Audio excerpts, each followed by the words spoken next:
Hey guys, this is Frank with Anabolic Outlaws. Today I just want to touch base on some of the things that have been going on through the social media as far as airlines and the way they practice their business practices with what happened with the guy from United. I guess he got pulled off the plane. He got his ass kicked because he wouldn't get off and he wouldn't, give up his seats for an employee.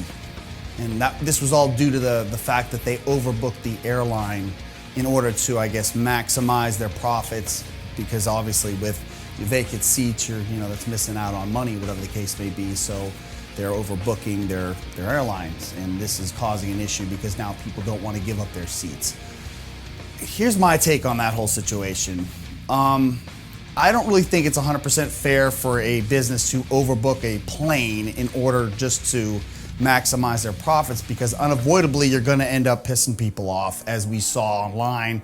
Obviously, I'm not going to name that particular airline. We all know who it is, but they're kind of taking it in the ass right now online with all the negative publicity that they've been experiencing because of what had happened with that particular individual.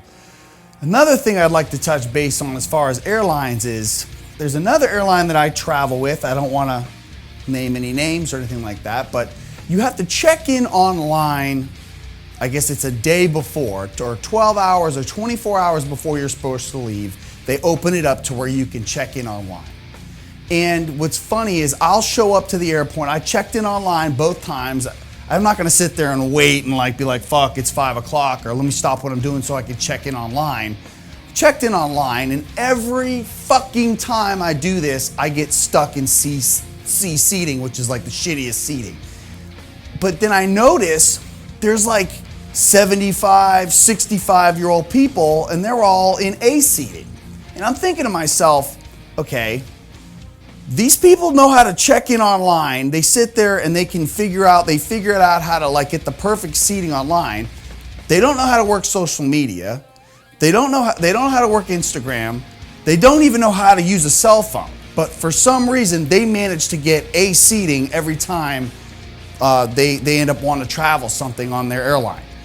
To me, that is the biggest mystery. Obviously, the biggest fantasy, I guess, would be for most men would be to show up and, you end up sitting down and in walks this 28-year-old swimsuit model who's going to sit by you the entire plane flight wherever you're going for the 2-3 hours, and you're going to have this great time. And that's obviously probably 90% of men's fantasies to happen. But the reality of the situation is, if you don't have good seating, you're going to be sitting next to Yokozuna, because all the good seats are going to be taken. All the little spots, no, you're not going to get that. You're going to end up having to sit on the inside or in between two 400-pound individuals. So obviously there's an advantage there to getting better seating. I don't know how they've been able to figure out how to get better seating. Obviously there's an issue with airlines as far as, I think it should be a first come first serve situation. When you show up, the first swinging dick there with his ticket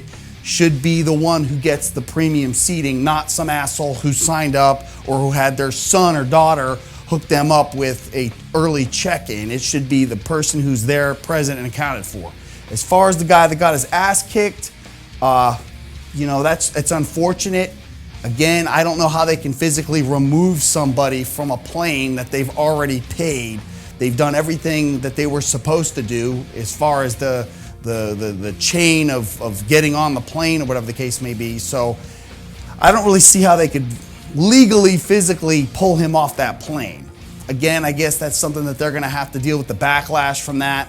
But again, there's other issues besides just overbooking planes. We've got people who are checking in who are not there and accounted for.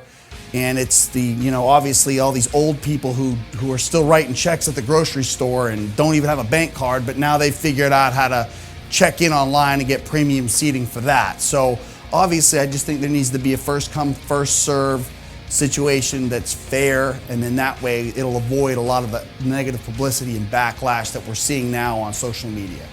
So I just wanted to throw out that rant, and I'm sure everyone's got their opinion about it. It's all over social media, and I guess it's something that's definitely gonna change because now there's been such a negative backlash. So if you guys have any questions about the supplements or anything like that, I kind of think it's funny. The guy's he's like, kill me, kill me. I mean, it wasn't that bad. It's not like they were going to throw him off the plane when it was in the air or something. I mean, they were going to give him an $800 voucher. Again, I think he might have overreacted a little bit. Maybe there was an ulterior motive why he had to get the fucking to where he needed to go. But again, it's one of those things that's kind of up in the air. That particular airline's definitely feeling the heat from this. So, obviously maybe some of their business practices will change after all the negative publicity. So have a good one, guys. Late.